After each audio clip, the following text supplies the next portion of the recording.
Assalamualaikum warahmatullahi wabarakatuh. Halo semuanya, ketemu lagi bersama saya Cenko Takahiro.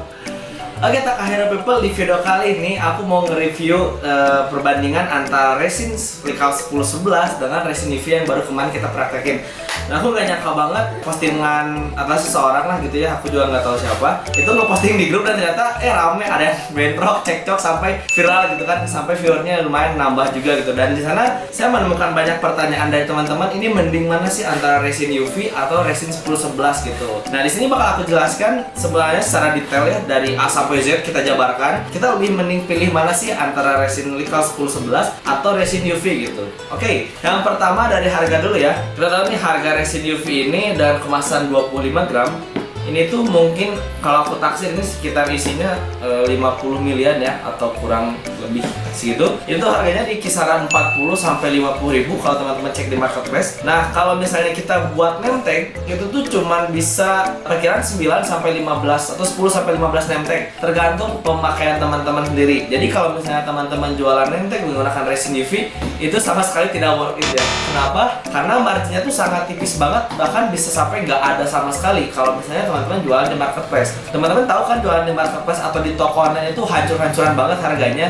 Jadi saya sarankan tidak menggunakan resin UV. Nah, aku saranin pakai resin Slickal 1011 ini. Ini udah best seller banget ya, yang di Takahiro ini kejual ribuan piece pokoknya ya. Nah, oke. Lalu kelebihannya dari resin UV ini apa dibandingkan resin 1011? Resin UV ini bereaksi ketika diberikan sinar lampu UV, dan metode resin UV ini diterapkan kepada printer UV flatbed gitu. Nah, kalau misalnya teman-teman boleh lihat contohnya nggak? Akrilik yang kemarin cetak UV, sorry.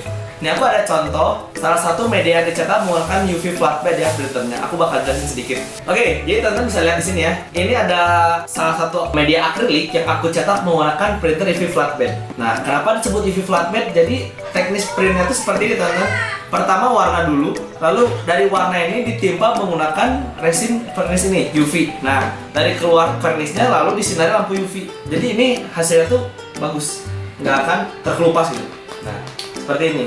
Dan aku juga nggak tahu kalau misalnya itu si resin itu udah ada di Indonesia gitu. Ini udah lama banget di luar negeri, aku lihat konten-konten orang luar gitu. Nah jadi seperti ini nih, hasil cetak resin UV flatbed. Dan resin yang dipakai itu kurang lebih seperti ini. Hanya saja resin yang aku pakai kemarin ini adalah tipe hard atau tipe keras. Buat tipe keras, tipe apa ya, kental gitu. Ada juga resin yang soft, itu tuh kayak air banget gitu. Nah jadi itu salah satu kelebihan menggunakan resin UV ini, dia lebih cepat keringnya dibandingkan resin 1011 gitu. Nah kalau misalnya menggunakan resin 1011 ini, teman-teman udah tahu ya, sering banget nonton channel aku, mungkin ya udah 1 juta view gitu. Nah jadi resin 1011 ini harganya juga cukup murah teman-teman, dengan kapasitas 250 mili, 200 part A dan 50 part B. Ini tuh udah ngalahin setara dengan harga ini. Nah teman-teman bisa lihat harga yang ini ya. Ini resin UV yang isinya tuh 100 gram, kurang lebih 150 mili ya kalau aku takar dengan dibanding beratnya 150 mili. Ini harganya 150. Kalau misalnya aku prediksi atau kira-kira ini tuh cuman bisa sampai 50 atau 70 name tag lah kurang lebih ya. Sedangkan pakai ini bisa lebih gitu. Nah, jadi dengan harga yang ini 250 mili, teman-teman dengan harga 90.000 kalau nggak salah di toko online aku. Ini teman-teman bisa dapetin banyak sekali produksi name tag gitu. Kalau kita berbicara pembuatan name tag ya. Tapi kalau teman-teman membuat craft atau selain name tag seperti aksesoris kalung, jewelry atau liontin dengan margin yang tinggi, ini sama sekali rekomendasi teman-teman menggunakan resin UV ini. Karena pengerjaannya bisa teman-teman lebih cepat juga, terus bisa lebih lebih enak juga, nggak usah nunggu lama. Kalau yang kekurangan resin 1011 ini, kita tahu ya kalau pengeringannya tuh membutuhkan waktu sekitar 8 jam, atau lebih enaknya tuh ditinggal semalaman kalau aku biasa ngeresin menggunakan resin 1011 ini.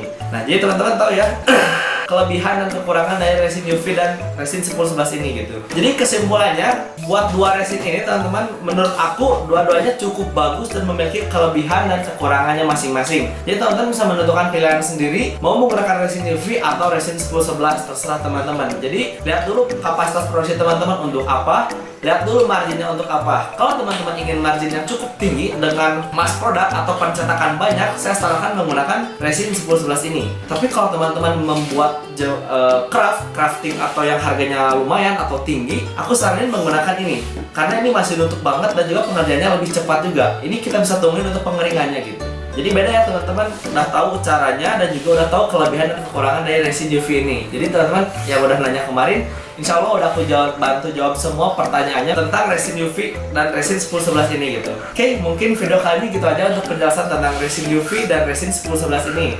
Kalau ada pertanyaan lain silahkan tinggalkan di kolom komentar atau DM ke Instagram saya di sebelah sini.